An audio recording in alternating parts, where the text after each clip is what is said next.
Merci de nous rester fidèles sur www.gms.sn. Tout de suite, le journal.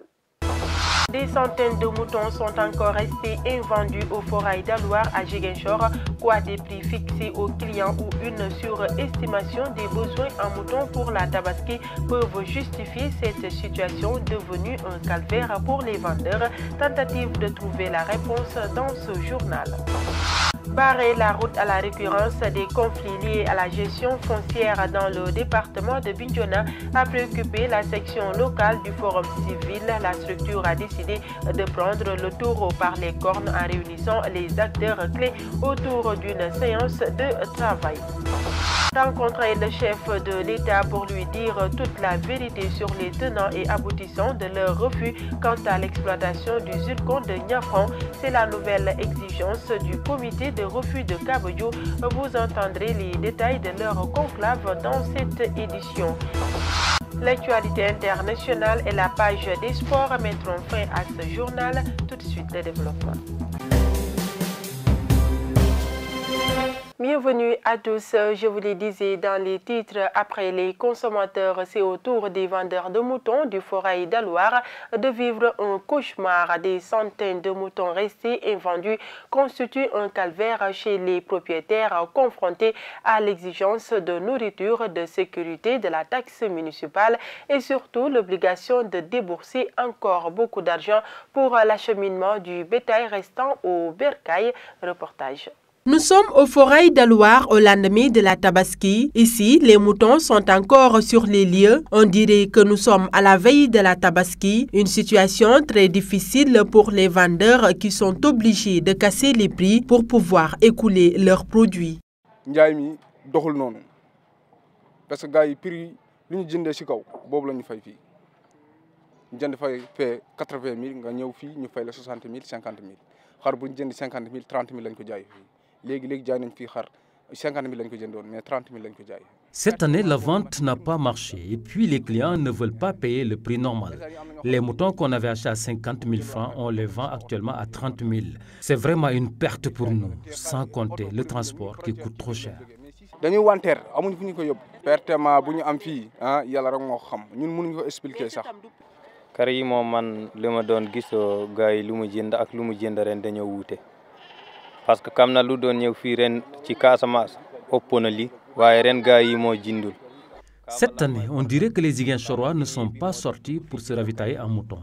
Et puis les prix étaient vraiment abordables. Actuellement, certains vendeurs ont cassé tous les prix, mais d'autres préfèrent ramener leur bétail.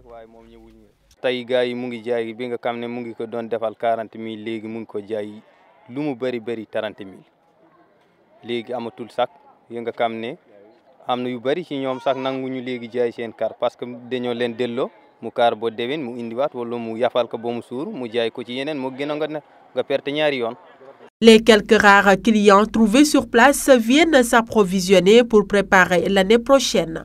Actuellement, j'ai acheté 3 moutons pour ma maison, pour élever l'année prochaine, Inch'Allah.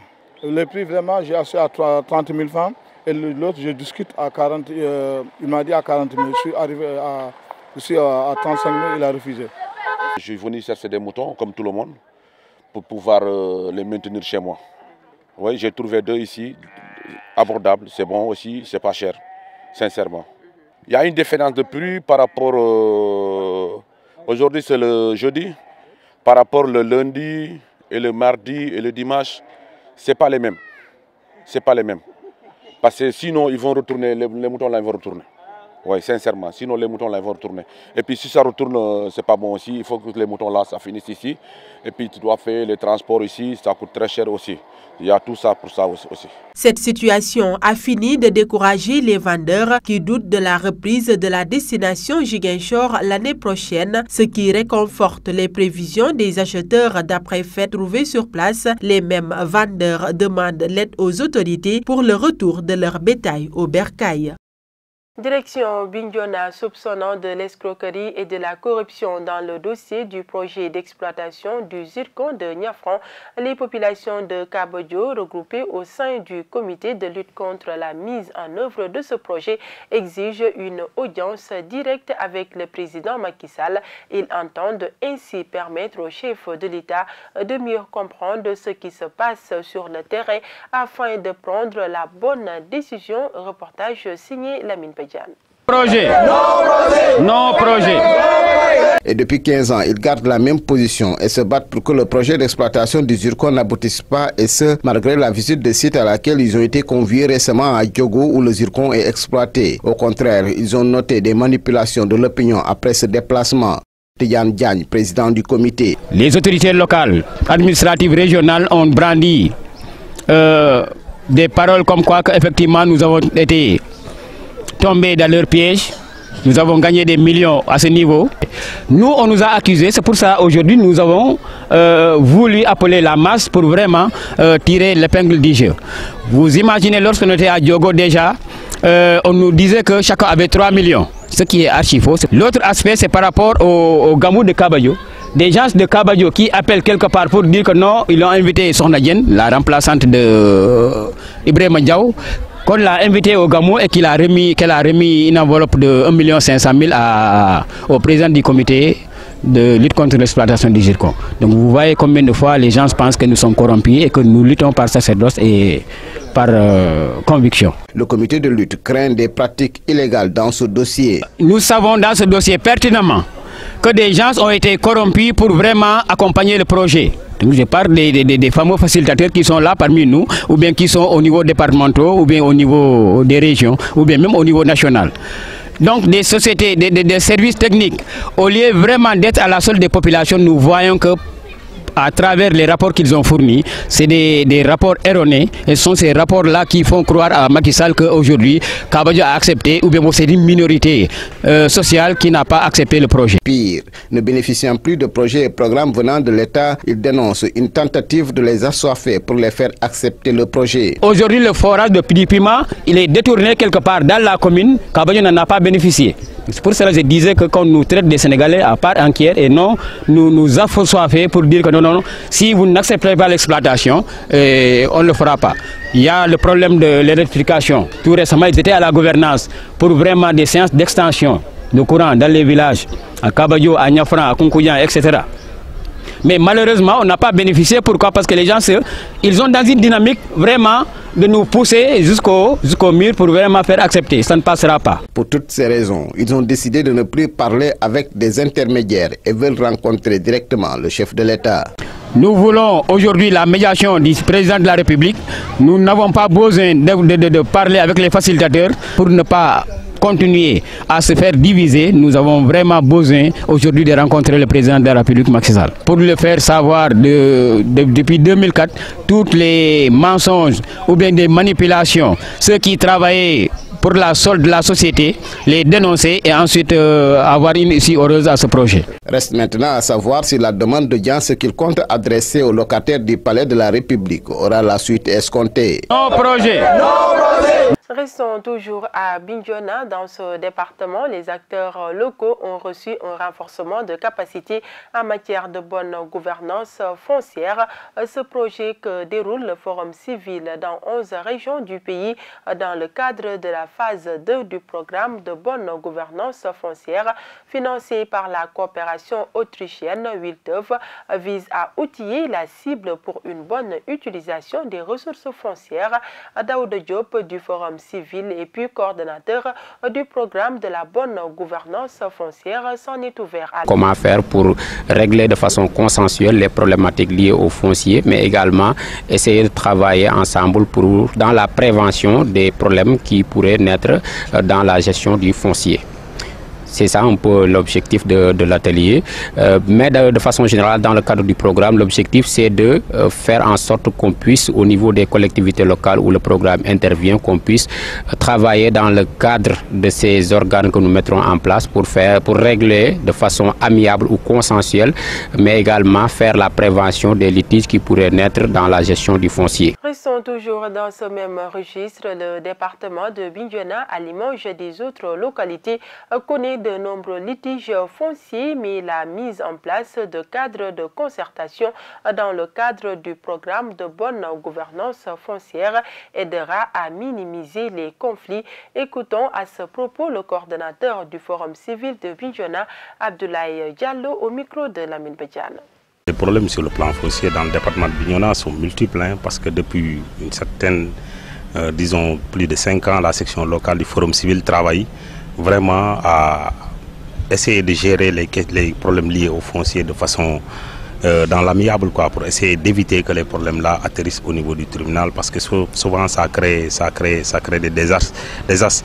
Pratiquement on est très souvent sollicité par un tiers parce qu'il y a un litige foncier qui oppose deux personnes. C'est pratiquement, moi je peux dire que c'est toutes les communes.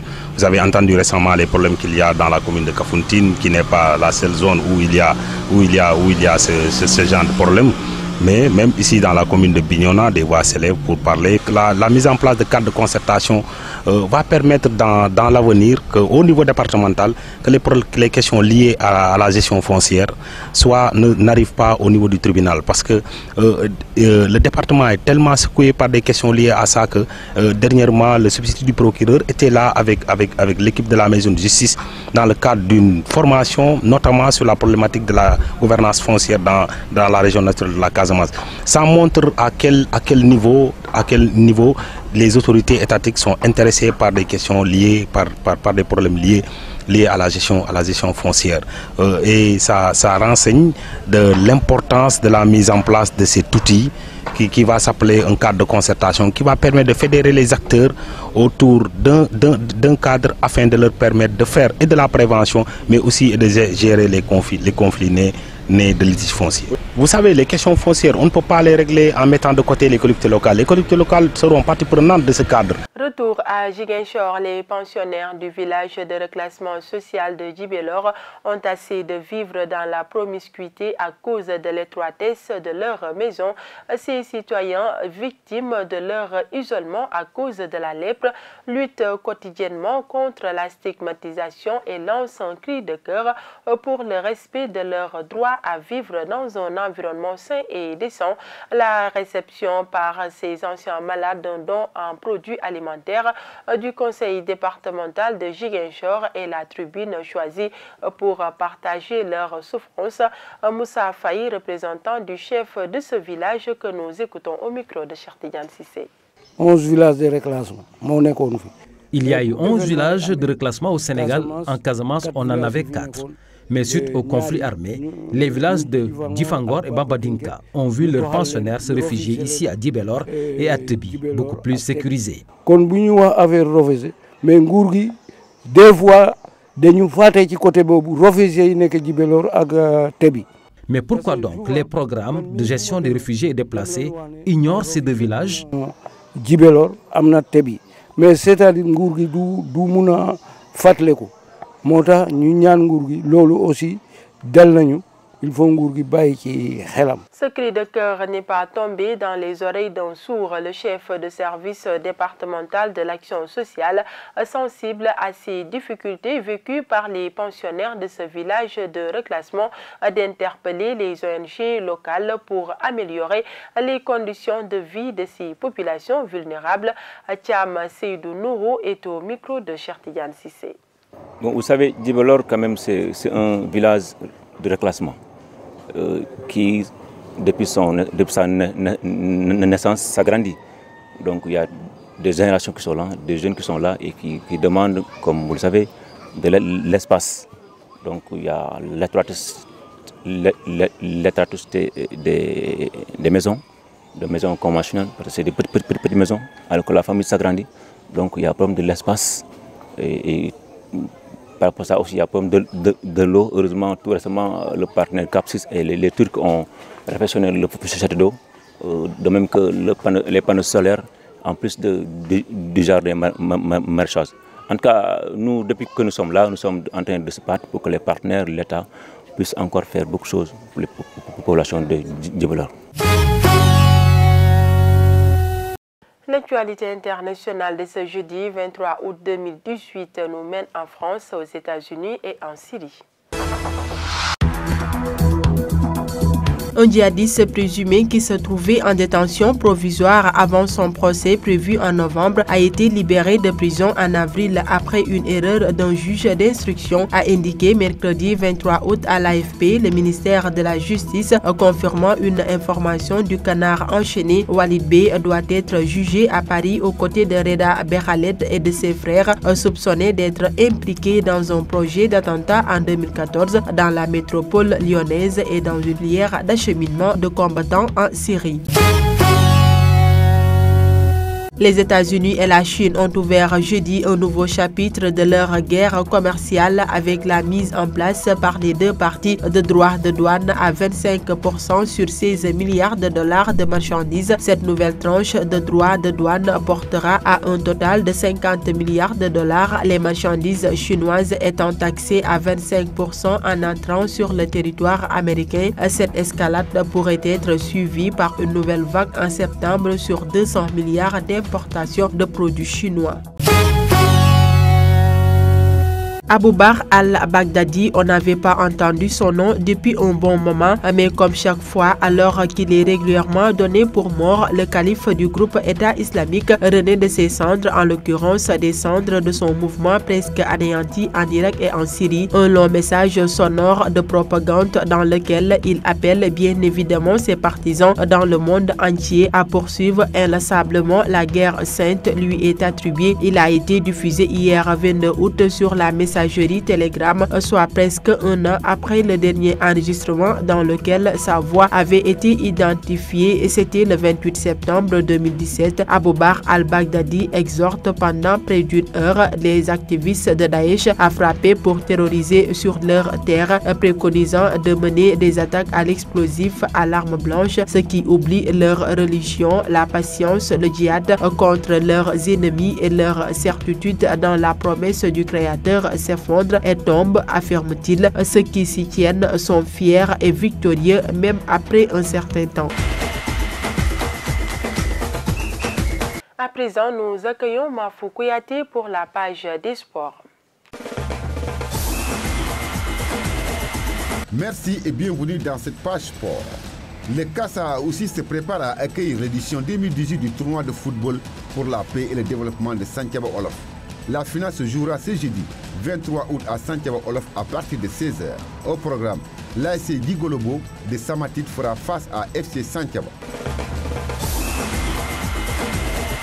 L'équipe nationale des moins de 17 ans sera en regroupement à partir de ce jeudi jusqu'au 29 août prochain pour un stade de préparation en perspective du tournoi qualificatif à la CAN de la catégorie, annonce la Fédération sénégalaise de football. Le tournoi qualificatif à la CAN de la catégorie aura lieu du 9 au 18 septembre au Sénégal et mettra aux prises les 9 sélections de la zone USA de l'Afrique. Pour le premier tour, 3 poules de 3 équipes ont été constituées. Les 2 finalistes du tournoi devront se qualifier pour la phase finale de la compétition prévu en 2019 en Tanzanie. Les matchs se joueront à Alassane Djigo, Pikine et Galandou Diouf à Rufisque. Un autre attaquant qui frappe à la porte de la tanière, il s'agit de Sadathiou, l'ailier de Nîmes Olympique qui, il y a quelques jours, a pris l'Olympique de Marseille. Le Sénégalais qui est né à Nanterre en France dit être à la disposition d'Aliou Cissé. Le Sénégal a de grands attaquants comme Sadio Mané et Diao Keita Baldé qui jouent dans de top clubs européens. Je peux apprendre d'eux et pourquoi pas un jour suivre leur pas, a-t-il confié.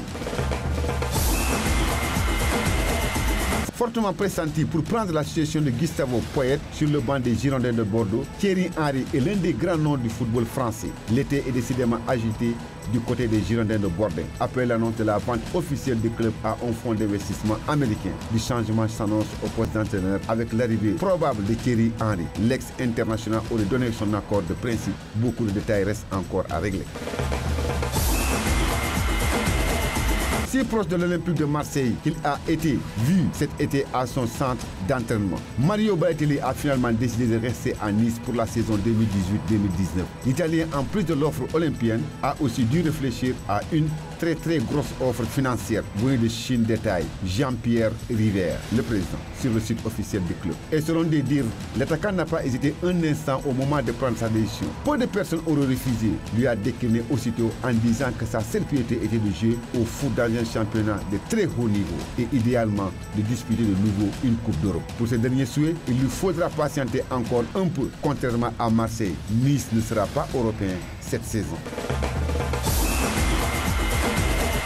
En Angleterre, Manchester City a rappelé son jeune gardien, Harry Janet Muri, qui avait prêté au NAC Breda, Pays-Bas, pour compenser l'absence de Claudio Bravo. Le mercato anglais étant fermé, Man City ne pouvait plus engager de suppléants et a été contraint de rappeler Harry Janet Muri, 19 ans, est passé par les équipes de jeunes de la Suisse où il est né et du Monténégro dont il est originaire. Espagne. Le syndicat des joueurs du championnat d'Espagne a menacé mercredi la Ligue de se mettre en grève si celle-ci ne revenait pas sur son projet de délocaliser un match officiel aux États-Unis. Nous sommes fatigués de ces discussions unilatérales qui affectent directement les joueurs, comme celle de jouer hors d'Espagne, a martelé le président de l'AFE, David Aganzo, à l'issue d'une réunion auquel des stars de Real Madrid et de FC Barcelone comme Sergio Ramos et Sergio Busquets ont notamment participé. Italie, le Portugais Cristiano Ronaldo a déclaré avoir gagné la Ligue des Champions avec la Juve. Débarqué à Turin cet été après son transfert en provenance du Real Madrid, 100 millions d'euros, Cristiano Ronaldo a affirmé qu'il allait se concentrer sur cette compétition avec ses coéquipiers, mais sans que cela ne soit une obsession, un an après l'autre. Et on va voir ce que ça donne. Si ce n'est pas cette année, ce sera la suivante ou celle d'après, a expliqué l'ancien merengue. Voilà ce qui met fin à l'actualité sportive dans ce journal. C'était le dernier élément de ce journal. L'information continue sur www.gms.sn. Merci de votre fidélité et déwénati à tous.